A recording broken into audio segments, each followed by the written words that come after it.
all you cool chefs and bakers. My name is Taylor Barlett and I'm in the Purple Heart 4-H Club. This is my 12th year in 4-H.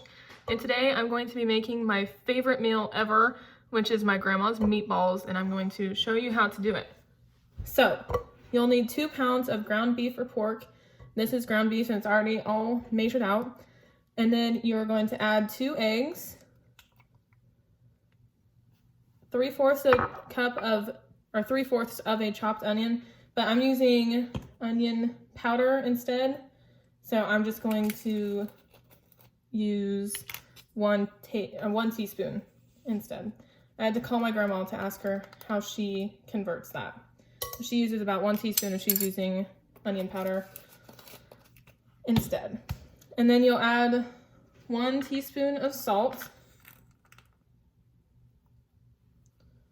3/4 of a cup of milk, 1/4 teaspoon of pepper, 1/4 teaspoon of garlic powder,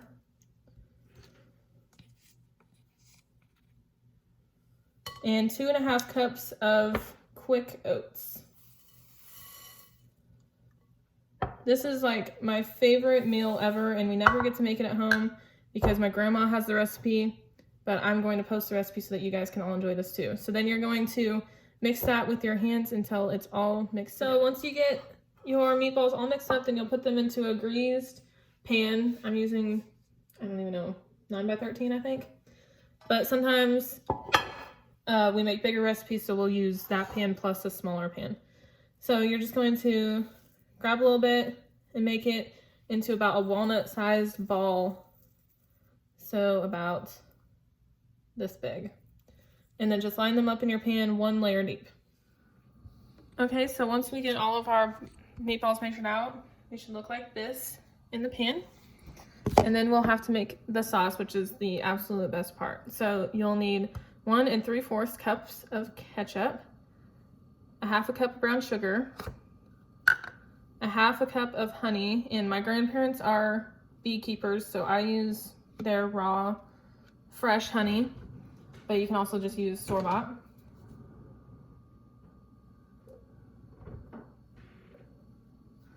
And then 3/4 of a teaspoon of garlic powder. I don't have a 3/4 teaspoon measure, so I just have to measure out 3. And then 1 teaspoon of diced onion. So again, I'm using onion powder instead, and I'm just gonna use a dash of onion powder. And then you'll mix that up and pour them over your meatballs. All right, so once you get that all mixed up, then you'll pour it over your meatballs. I had to put it into a bigger bowl because that measuring cup was not big enough.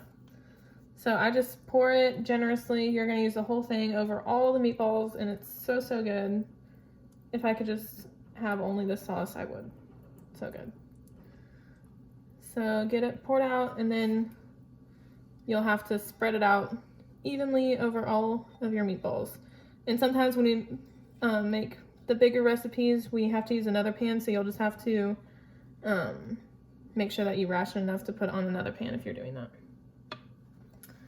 So then just spread the sauce all over your meatballs so that they're all evenly covered.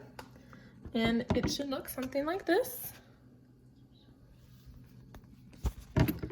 And then you will put that in the oven for 1 hour at 350, and then you'll eat them. And they're so, so delicious. Please let me know if you try this because I want to know if you love them as much as I do.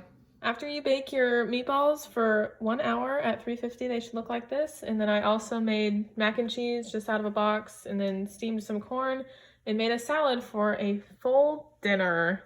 Let me know if you guys like it.